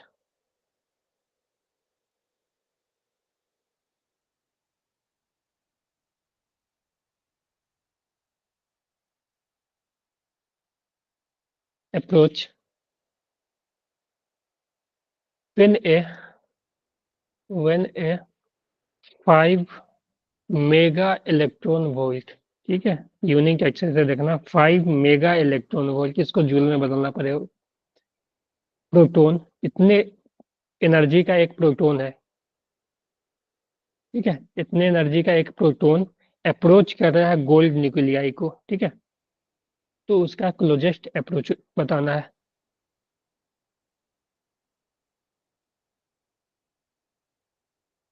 ठीक है, gold का atomic number कितना होता है जी? बोलो, ये बताओगे? सर 47 है। 79 होता है ना बेटा, शायद, मुझे भी इतना, लेकिन 79 होता है ना, वहाँ पे दिया नहीं, 79 होती है सर। ठीक है, गोल्ड का जो एटॉमिक नंबर होता है ना 79 होती है, ठीक है। तो गोल्ड पे जो चार्ज हो जाएगा, देखो, गोल्ड का 79 इंटू ई हो जाएगा ना इसका चार्ज, और यहाँ से एक प्रोटॉन आ रहा है जिसका कि चार्ज ई है, ठीक है, इसका एनर्जी ये था, ठीक है, 5 मेगा इलेक्ट्रॉन वोल्ट, ठीक है। तो एनर्जी कंजर्व करने के लिए हम जूल में ही ले लेंगे, ठीक है, एसआई यूनिट में। तो जो एनर्जी होगा वो क्लोजेस्ट अप्रोच यहाँ पे आया, तो यहाँ सिर्फ पोटेंशियल बचा, और ये आर मिनिमम, तो पोटेंशियल जो हो जाएगा फाइनल वो हो जाएगा के का वैल्यू हमें पता है, जो वहां पे हमने पढ़ा था इलेक्ट्रो में, के क्यू वन इलेक्ट्रॉन का, प्रोटॉन का charge, Q2 79 by R minimum, तो ये आ जाएगा 79 K E square by R minimum. हमें इसी का वैल्यू करना है, तो इसका ये initial energy equal to final energy, initial energy जो है ई ले लेते हैं 79 K E square by R minimum. तो यहाँ से लिख लो R minimum is equal to 79 K E square by E. अब वैल्यू पुट कर दो, तो जैसे ही वैल्यू पुट करोगे एसआई यूनिट के साथ करना, तो देखो ये आ जाएगा 79, चलो अभी रहने दो, K E square, energy 5 mega electron volt, पहले तो मेगा को इलेक्ट्रॉन वोल्ट में बदलने के लिए 10 के पावर 6 से मल्टीप्लाई करेंगे, तो ये हो जाएगा 5 इलेक्ट्रॉन वोल्ट, ठीक है।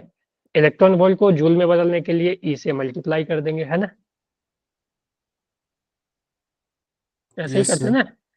इलेक्ट्रॉन वोल्ट को जूल में बदलने के लिए क्या करते हैं, 1.6 इंटू 10 के पावर -19 से मल्टीप्लाई करते हैं, यही ई ही है ना। Yes sir. तो देखो एक ई से एक ही गया, तो ये बच गया 79 के ई बाई 5 इंटू के का वैल्यू पता है तुम्हें, 9 इंटू 10 के पावर 9, यस सर।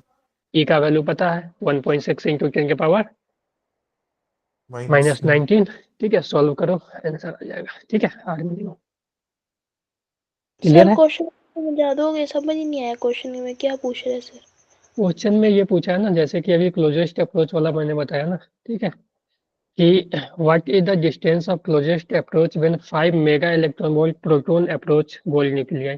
तो हमने ये किया था ना, एनर्जी कंजर्व कर दिया था कि initial energy equal to final energy, ठीक है।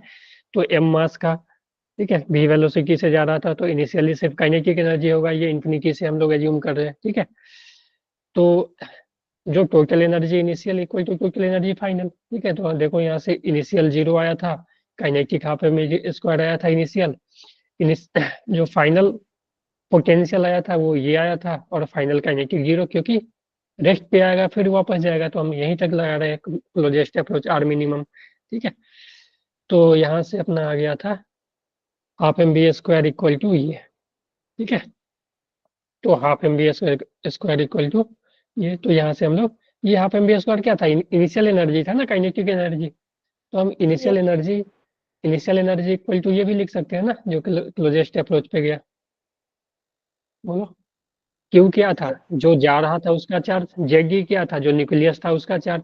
तो यहाँ पे जा कौन रहा है, इलेक्ट्रॉन, प्रोटॉन, ठीक है, प्रोटॉन अप्रोच कर रहा है, तो उसका चार्ज ई, और यहाँ पे क्या है, गोल्ड न्यूक्लियस ना, तो गोल्ड न्यूक्लियस का जेड ई, जेड 79 इंटू ई चार्ज हो जाएगा, ठीक है। तो फाइनल पोटेंशियल एनर्जी के Q1 जो कि इसका, Q2 जो कि इसका, बाई आर मिनिमम। ठीक है।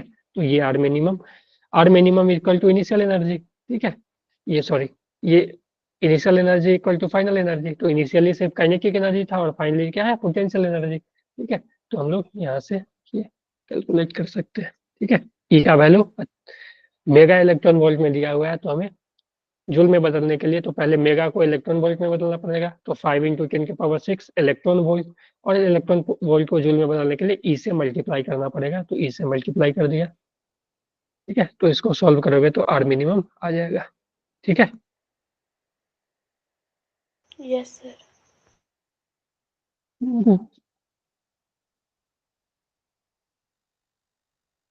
ठीक है। कभी क्या देगा, कभी ऐसा दे देगा कि in head on collision between alpha particle distance of closest approach दे दिया है। ठीक है। देखो यहाँ पे ये कर लेना खुद से। ठीक है। कि एक अल्फा पार्टिकल ये बोला है। ठीक है। तो अल्फा पार्टिकल, ठीक है, ये अल्फा पार्टिकल है। ठीक है। ये अल्फा पार्टिकल है, यहाँ पे गोल्ड न्यूक्लियस है यानी 79 E। ठीक है। देखो अल्फा पार्टिकल का जो चार्ज होता है 2Q होता है ना। अगर हम प्रोटॉन का यस सर। Q ले तो इसका चार्ज हो जाएगा 2 × E। है है ना। Yes sir. Yes sir. ठीक है। तो इसका चार्ज हो जाएगा QE। और इसका जो है आर मिनिमम दे दिया है कि मिनिमम अप्रोच दिया है ना, आर मिनिमम वो दिया हुआ है कितना, 41.3 फर्मी। 41.3। ठीक है। फर्मी। तो देखो 1 फर्मी जो होता है ना, पता होगा आप लोगों को, 10⁻⁻15 मीटर होता है। ठीक है। अगले चैप्टर में हम लोग पढ़ेंगे न्यूक्लियस में ये। तो देखो, तो हमसे पूछा है कि एनर्जी ऑफ अल्फा पार्टिकल क्या होगा। ठीक है। एनर्जी ऑफ अल्फा पार्टिकल क्या होगा ताकि ये इतना मिनिमम डिस्टेंस पे आ जाए, हमें फाइंड आउट करनी है। क्लियर है। तो कुछ नहीं करना है, एनर्जी को कर देना के Q1 Q2 by R minimum.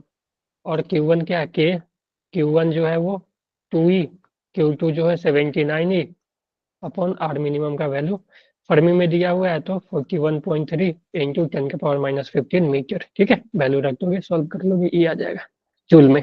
ठीक है। Yes sir. समझ गए। चलो, टाइम है ना अभी, चलो टेस्ट भी आप लोगों का ना। चलो यस ये सब सर।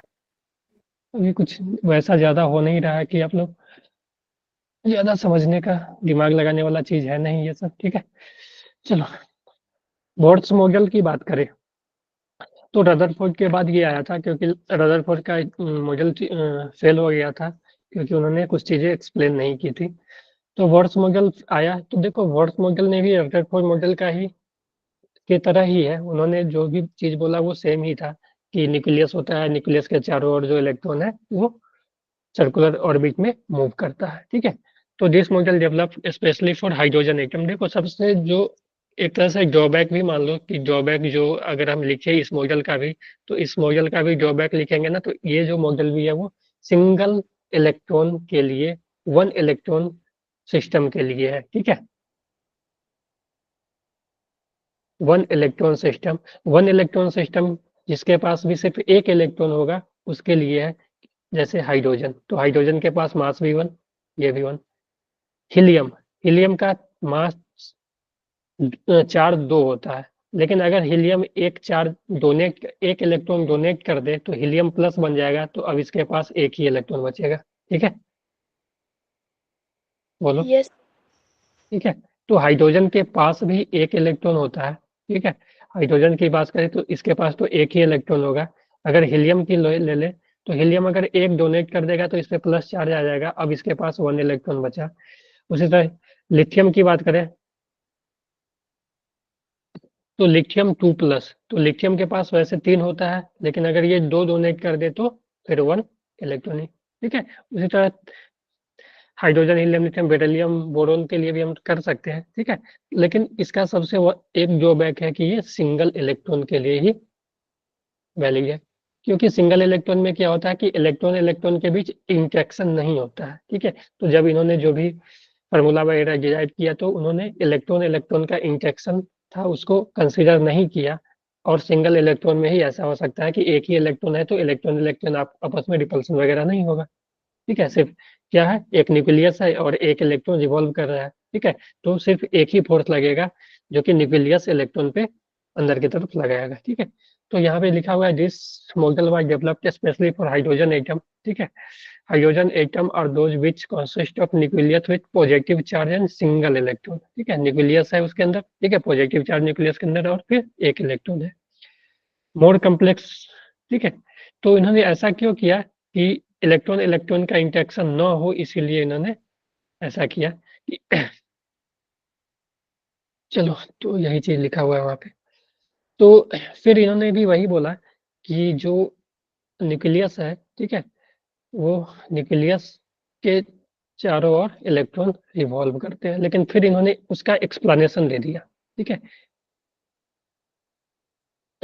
कि ये अंदर क्यों नहीं जाता है, ये सब वगैरह इन्होंने बोला। तो उन्होंने इसके लिए 3 पोस्टुलेट दिए, ठीक है। 3 पोस्टुलेट था, उसमें फर्स्ट था ये कि पहला तो यही था कि electron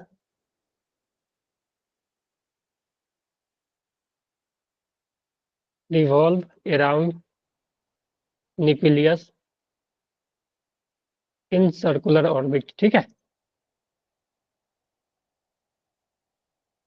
orbit, and coulomb force provide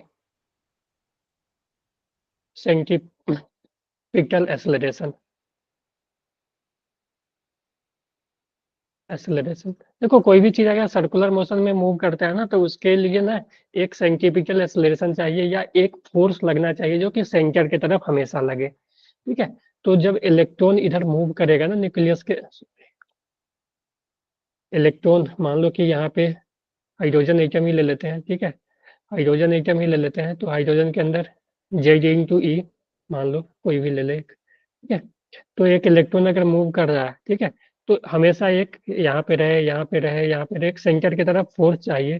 तो ये फोर्स जो है वो कूलम्ब फोर्स प्रोवाइड करेगा। अगर ये r रेडियस में मूव कर रहा है तो कूलम्ब फोर्स जो होगा F कूलम्ब, या वो हो जाएगा K Q1 Q2/r²। अगर हम बात करें K इलेक्ट्रॉन को ले ले तो E, और इंटू Z/E अगर कोई भी एटम है ऐसा कि जिसका मास नंबर Z है, ठीक है। अगर हम हाइड्रोजन की बात करें तो उसका 1 हो जाएगा, 1 ही हो जाएगा। अगर लिथियम हीलियम की बात करें तो 2 हो जाएगा, 2 इंटू ई, ठीक है।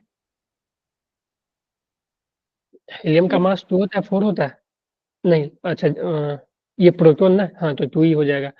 अगर लिथियम की बात करें तो 3 ही हो जाएगा, तो बाई r²। तो ये जो फोर्स है ना, जो सेंट्रीपिटल फोर्स है, वो सेंट्रीपिटल फोर्स जो होता है mv² के इक्वल होता है, ठीक है। mv² जो भी वेलोसिटी से ये मूव कर रहा है ना, ठीक है, और ये जो फोर्स लग रहा है तो फोर्स कूलम mv²/r। तो हम यहाँ से mv²/r को ऐसे लिख सकते हैं, mv²/r इज इक्वल टू के ई इंटू Z/E, या ऐसे लिख लो kZe²/r², ठीक है। तो यस एक सर। एक रिलेशन यहाँ से हम लोग r से r एक कैंसिल हो जाएगा, तो एक यहाँ से फर्स्ट पोस्टुलेट से आया mv²/r इक्वल टू kZe²/r, ठीक है, सॉरी, ठीक है। इक्वेशन 1 बोल देते हैं हम लोग, ठीक है, क्योंकि हम लोग इसका यूज करेंगे आगे रेडियस वगैरह निकालने के लिए, वेलोसिटी वगैरह निकालने के लिए ठीक है। क्लियर है ये? Yes sir. Yes sir.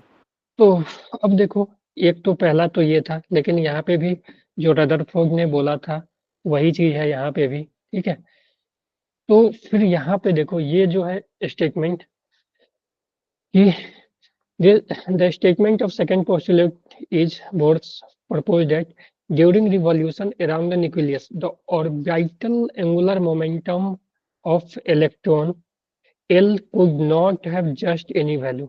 देखो, कोई भी चीज अगर मोशन में, सर्कुलर मोशन में कर रहा है ना, तो उसके पास एक एंगुलर मोमेंटम होगा, ठीक है। और उस एंगुलर मोमेंटम को L को हम लिख सकते हैं mass into velocity into r। अगर सर्कुलर मोशन में ना r, अगर ये वेलोसिटी है, इसका मास m है और r, ठीक है, तो ये 90 बनाएगा, तो m भी momentum into R, angular momentum हो जाएगा। तो एंगुलर मोमेंटम, तो बोला गया कि एंगुलर मोमेंटम ऐसा नहीं है कि जब इलेक्ट्रॉन मूव कर रहा है ना तो कहीं से भी मूव कर ले, वो एक फिक्स ऑर्बिट में ही मूव करेगा, जिसका कि एंगुलर मोमेंटम जो होगा वो integral multiple of Planck constant divided by 2 पाई या integral multiple of h upon 2 pi हो। ठीक है, integral multiple of h upon 2 pi हो। ठीक है, यानी कि L जो हो वो प्रोपोर्शनल टू h अपॉन 2 पाई। तो यहाँ से आया कि जो एंगुलर मोमेंटम है वो n into sorry h upon 2 पाई ना, एन एच अपॉन 2 पाई के इक्वल होगा। ठीक है, जहाँ की n पाई, n जो होगा ना वो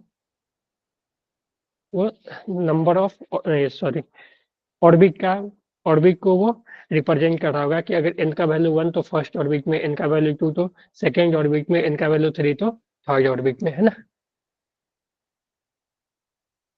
और हम यहाँ से एंगुलर मोमेंटम को ऐसे लिख सकते हैं एम वी आर से। ठीक है, एम वी आर इज, अगर आर रेडियस में, यहाँ भी आर ही लिए थे ना, तो M V into R equal to N H upon 2 pi.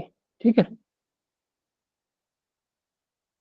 ठीक है, तो एंगुलर मोमेंटम होगा एन एच ऑफ 2 पाई।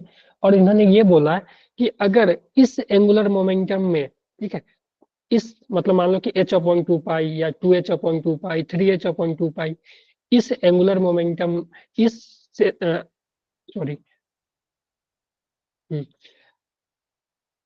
अगर ऐसे ऑर्बिट में घूम रहा है जिसमें कि उसका angular momentum N N H upon 2 pi हो, यानी अगर 1 में है तो h अपॉन 2 पाई, 2 में 2h अपॉन 2 पाई, 3 में 3h अपॉन, तो वो कोई भी एनर्जी रेडिएट नहीं करेगा।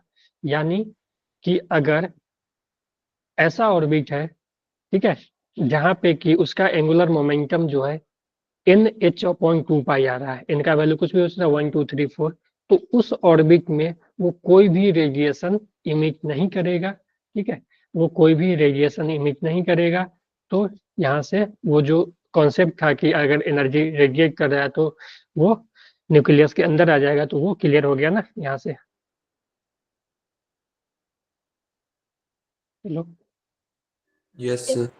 ठीक है, कि अगर ऐसा ऑर्बिट है जिसमें कि उसका एंगुलर मोमेंटम है h अपॉन 2 पाई के मल्टीपल में है, ठीक है, तो उसमें वो कोई भी रेडिएशन इमिट नहीं करेगा।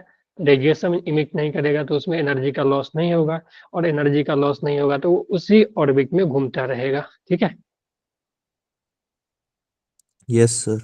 ठीक है, और जो है इमिशन कब होगा, ठीक है, तो इन्होंने ये भी बताया कि इमिशन तब होगा जब एनर्जी, जो इलेक्ट्रॉन है, एक एक ऑर्बिट से दूसरे ऑर्बिट में जाए। ठीक है, हो सकता है कि n इक्वल टू 1 से 2 पे जाए या 2 से 1 पे आए, तो इस दौरान क्या होगा, रेडिएशन इमिट होगा। ठीक है, तो अगर हम बात करें एंगुलर मोमेंटम की, ठीक है, एंगुलर मोमेंटम, तो एंगुलर मोमेंटम अगर n इक्वल टू 1 होगा तो उसमें जो इसका एंगुलर मोमेंटम होगा वो होगा h अपॉन 2 पाई। ठीक है, क्योंकि ये होता है एन एच अपॉन 2 पाई। ठीक है, तो अगर n का वैल्यू 2 ले ले तो उसमें जो एंगुलर मोमेंटम हो जाएगा 2h अपॉन 2 पाई, यानी h अपॉन पाई। ठीक है, अगर n का वैल्यू 3 ले ले तो उसमें जो एंगुलर मोमेंटम हो जाएगा 3h upon 2 pi and so on. ठीक है, ठीक है, यस सर। चलो थर्ड पोस्टुलेट। तो थर्ड पोस्टुलेट क्या होता है, बोर्स का, in the third postulate while revolving around the nucleus in the orbit in the stable state। ठीक है, स्टेबल स्टेट मतलब वही जिसमें कि उसका एंगुलर मोमेंटम NH अपॉन 2 पाई के मल्टीपल में होगा। It does not emit any energy radiation during revolution. Clear है, रदरफोर्ड ने जो एक्सप्लेन नहीं कर पाया था इन्होंने कर दिया ना ये। ठीक है, ये कि while revolving around the nucleus in an orbit in it is in stable state। Stable state कभी होगा जब उसका एंगुलर मोमेंटम NH अपॉन 2 पाई के मल्टीपल में हो, और उस केस में क्या होगा कि वो कोई भी एनर्जी रेडिएट नहीं करेगा। ठीक है, तो उसमें लॉस वगैरह नहीं होगा। इट इमिट, और फिर इन्होंने आगे भी बोला जो कि मैं पहले भी बोल चुका है, it emit energy radiation only when it make transition from higher energy level. ठीक है, हायर मतलब n इक्वल टू 3 से 2 पे आ रहा हो मान लो। ठीक है, मान लो ये n2 है, ये n1 है। ठीक है, लोअर से हायर, या ऐसा मान लो कि n1 से n2 पे। ठीक है, तो make transition from higher energy to lower, मतलब हायर से लोअर, मान लो इलेक्ट्रॉन यहाँ से यहाँ आ रहा हो। ठीक है, ट्रांजिट कर रहा हो, या लोअर से हायर जा रहा हो। ठीक है, तो लोअर से हायर जाने के लिए पहले एनर्जी हमें देना पड़ेगा। मान लो एनर्जी हम दिए, ठीक है, एनर्जी सप्लाई किए, तो इस एनर्जी को लेकर ये ऊपर गया। ठीक है, एक्साइटेड स्टेट में गया, तब भी वो रेडिएशन इमिट करेगा। और देखो, कोई भी इलेक्ट्रॉन जाता है ना, ठीक है, एनर्जी दोगे तो ये जाएगा, लेकिन ये ऊपर जैसे ही जाएगा, इसका एनर्जी ज्यादा होगा तो ये खुद नीचे आ जाता है। तो ये जब आएगा भी तब भी वो एनर्जी रेडिएट करेगा, जाने में भी करेगा। ठीक है, तो वही लिखा हुआ है। और वो जो इमिट होगा रेडिएशन, वो मान लो कि ये एनर्जी डिफरेंस, ठीक है, हम मान लेते हैं E2 और ये E1।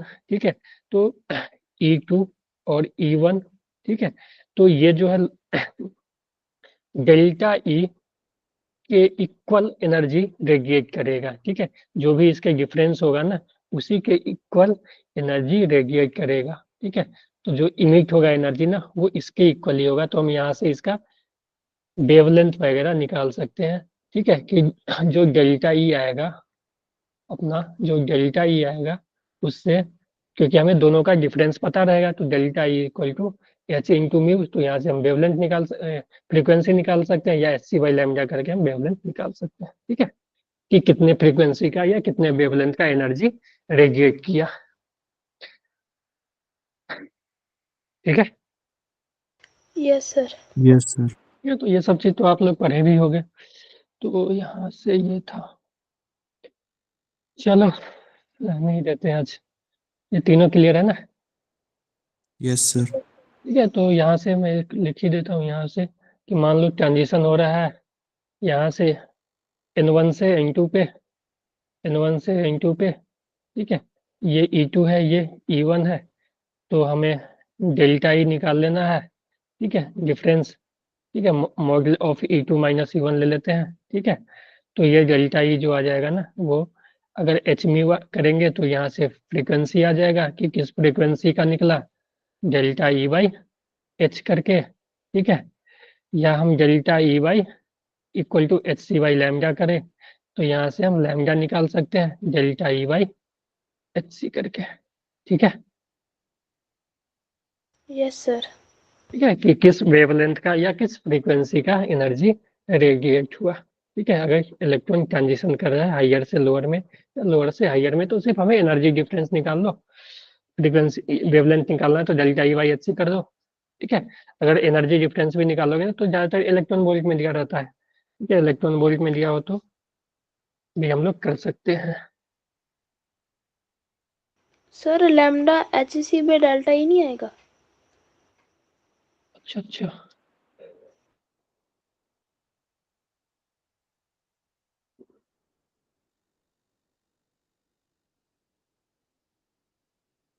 ठीक है, यस।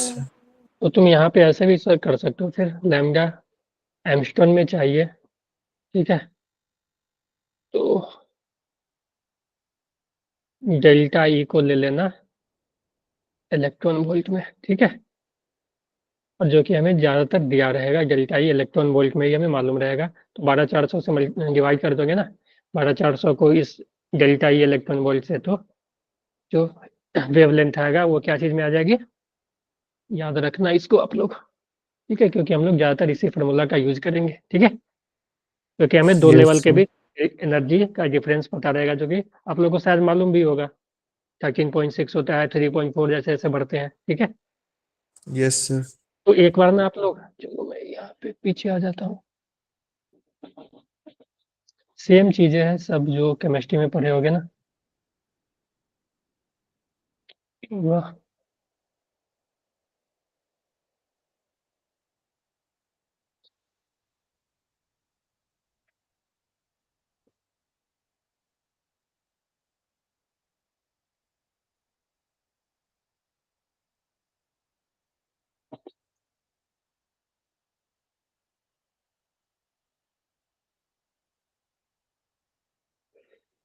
हाँ जी, तो एक बार ना आप लोग ये करना ना कि जो भी केमिस्ट्री में पढ़े होगे, ठीक है?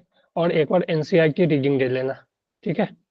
जो केमिस्ट्री में पढ़े होगे ना उसको अच्छे से देख लेना एक बार, ठीक है? उसमें ठीक है, कल हम लोग इसको अगले क्लास में इसको खत्म ही कर देंगे, ठीक है? सेम है, चीजें सब सेम है, उस पर ज़्यादा टाइम वेस्ट करने से कोई मतलब नहीं है। इससे अच्छा क्वेश्चन प्रैक्टिस कर लेंगे, ठीक है? Yes sir. ओके, चलो। तो ठीक है, तो बेस्ट ऑफ लक, एग्जाम के लिए अच्छे से प्रिपरेशन कर लो, रिवीजन कर लो। एसी का एसी हमने बहुत अच्छे से किया है, ठीक है? Okay, okay sir. Yes sir. चलो ठीक है, best of luck, good night, bye everyone. Thank you bye sir. Sir. You. Bye.